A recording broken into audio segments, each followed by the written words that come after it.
Okay, the phenomenon of stopping out, where a student is in college and they decide they don't really want to drop out, but they want to take a break from their studies and that kind of thing, that's not something that's new. That's been around for quite a while.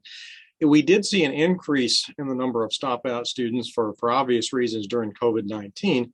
But I think it's important for colleges and universities, and particularly the professionals who work there, to understand how that, when a student stops out, that's actually telling them some very useful information.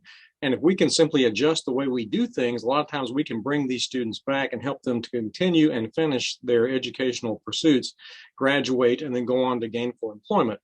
The first thing we need to remember when a student stops out is that we need to reach out to them.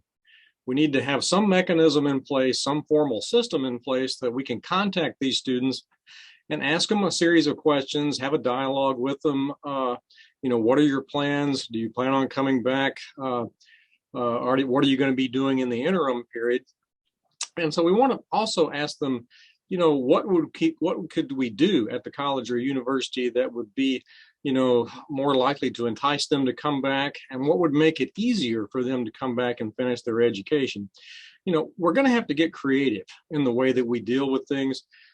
So much of what we do in our colleges, universities are based around this traditional 18 to 22-year-old on-campus student, and we're seeing less and less of that population on campus.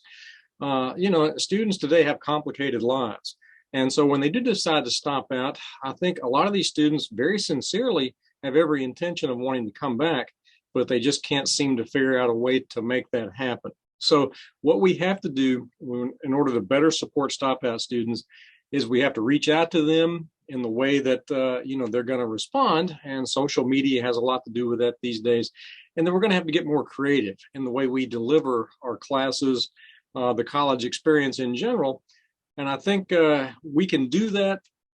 The webinar that is related to this talks about very specific strategies about how we can reach out to these students and how we can get creative.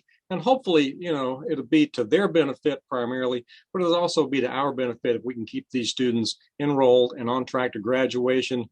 The future is going to need college educated folks. Society is going to need college educated folks. So the quicker we get a handle on, these stop out students, the better off we're all going to be.